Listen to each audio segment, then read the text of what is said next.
नेपाल में social media प्रतिबंध पर काठमांडू में युवाओं का प्रदर्शन हिंसक हो गया है। इसमें अब तक 14 लोगों की मौत की पुष्टि हो गई है। युवाओं की मौत उस वक्त हुई जब वो संसद भवन परिसर में घुसने की कोशिश कर रहे थे।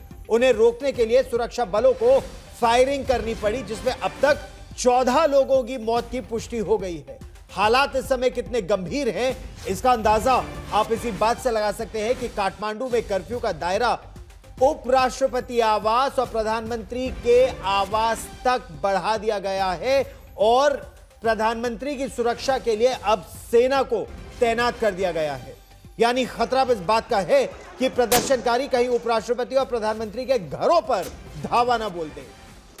जो जेनजी है, यानी जिनका जन्म 1995 से 2010 के बीच हुआ, इन युवाओं का यह विरोध प्रदर्शन हाल ही में सरकार की ओर से सोशल मीडिया पर लगाई गई पाबंदी के विरोध में हो रहा है।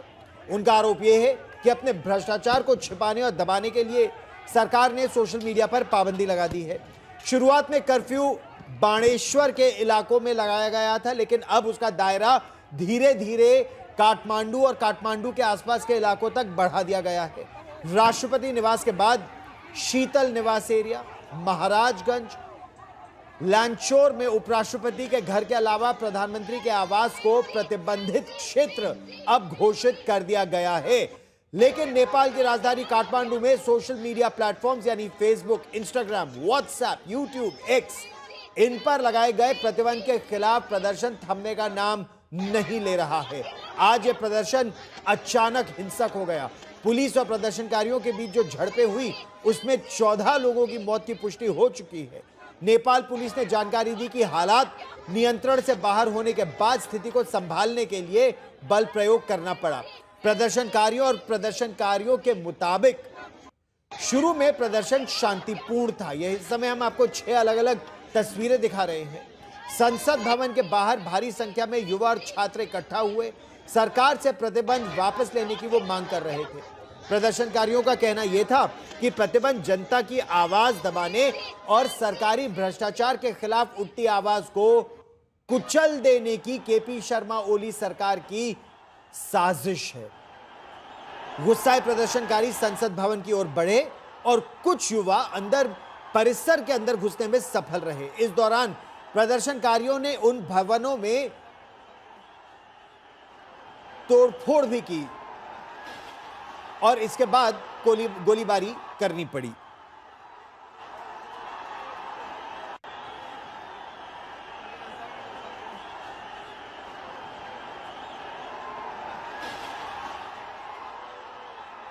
और आइए अब हम आपको सीधे काठमांडू लिए चलते हैं, जहां मेरे सहयोगी पंकज दास ताजा जानकारी के साथ हमारे साथ जुड़ रहे हैं। पंकज, खबर इस समय यह आ रही है कि अब तो शूट एट साइट देखते ही गोली मार देने का आदेश दे दिया गया है।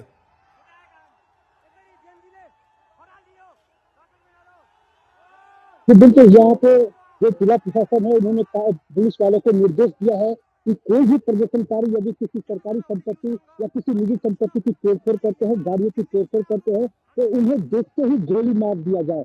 ये बहुत बड़ा एक कदम है। हालांकि सरकार ने सेना को भी सड़क पर उतार रखा है, लेकिन सेना के उतारने के बावजूद स्थिति नियंत्रण में नहीं आ रही है। तो सरकार को अब एहतियात के तौर पर कड़े कदम उठाने पड़ रहे हैं इस समय। और लगातार जो बानेश्वर एरिया है, वो रण का मैदान बना हुआ है। वहाँ पे प्रदर्शनकारी और पुलिस के बीच में लगातार झड़प चल रही है। पुलिस की तरफ से असली गैस और रबर बुलेट भी चलाए जा रहे हैं। इससे भी काम नहीं चला तो अब सीधे गोलियां चलाई जा रही है और कई प्रदर्शनकारियों के तो सीने में गोली लगी है, किसी के माथे पे गोली लगी है। ऐसे अस्पतालों में अफरा तफरी का माहौल बना हुआ है। अच्छा, ये बताइए, खबर इस समय यह भी आ रही है कि एक तरफ तो ये प्रदर्शनकारी सड़कों पर उतरे हैं, तो दूसरी तरफ कहा यह जा रहा है कि ये प्लान्ड रिबेलियन है, यानी इसको बहुत सटीक तरीके से किसी ने प्लान किया। इस तरह की आवाजें तो प्रधानमंत्री के कार्यालय तक से आ रही हैं। तो किस पर शक है? कौन युवाओं को सड़कों पर ला रहा है? इस तरह का आरोप क्यों लग रहा है? बिल्कुल, ये देखिए सरकार अपनी नाकामी छिपाने के लिए अब तरह-तरह के आरोप प्रदर्शनकारियों पर लगाएगी। ये प्रदर्शनकारी न तो किसी को ये नियंत्रित थे, ये खुद अपने मन से उन्होंने कुछ युवा बैठ के उन्होंने तय किया कि हमें सरकार ने जो सोशल मीडिया पर बैन किया है और हमारी आवाज़ को दबाने का प्रयास किया है, हम अपनी इस बात को लेकर हम विरोध प्रदर्शन करेंगे। और एक से दूसरा विषय से तीसरे ये कोई बहुत कई दिनों से किया हुआ नहीं है, क्योंकि 1 हफ्ते पहले ही सोशल मीडिया पर यहाँ पे बैन लगा था और उसके बाद से पिछले 2-3 दिन से इन युवाओं की तैयारी चल रही थी कि हमें सरकार के इस कदम के खिलाफ में प्रदर्शन करना चाहिए। क्योंकि कोई भी राजनीतिक दल सिर्फ भाषण कर रहे हैं, लेकिन सरकार पर इसका कोई असर नहीं कर रहा है। यहाँ पर 2 बड़ी पार्टियां जो है वो सरकार चला रही है और वो अपनी मनमानी यहाँ पे कर रही है। तो युवाओं के मन में ये आक्रोश था, जो सरकार जिस तरह से यहाँ पे फैसले कर रही है उसके बाद उसको लेकर युवाओं के मन में आक्रोश था। तो सरकार का ये आरोप कि ये कहीं से नियंत्रित है, कहीं से निर्देशित है, ये बिल्कुल ही मुझे बेबुनियाद लगता है। और इस तरह की जी, जो बातें प्रधानमंत्री कार्यालय से अगर बाहर आएगी तो हिंसा जो है और ज्यादा भड़केगा। लेकिन इस बीच सरकार की तरफ से यह भी कहा जा रहा है कि पहले अगस्त के महीने में टिकटॉक को बैन किया गया था। टिकटॉक से कहा गया था कि आप नेपाल की सरकार का जो आदेश है उसको पालन कीजिए, आप एक कंप्लायंस ऑफिसर बनाइए। और ये इस समय हम आपको ताजा तस्वीरें दिखा रहे हैं, ये बिल्कुल इस समय तस्वीरें आ रही हैं।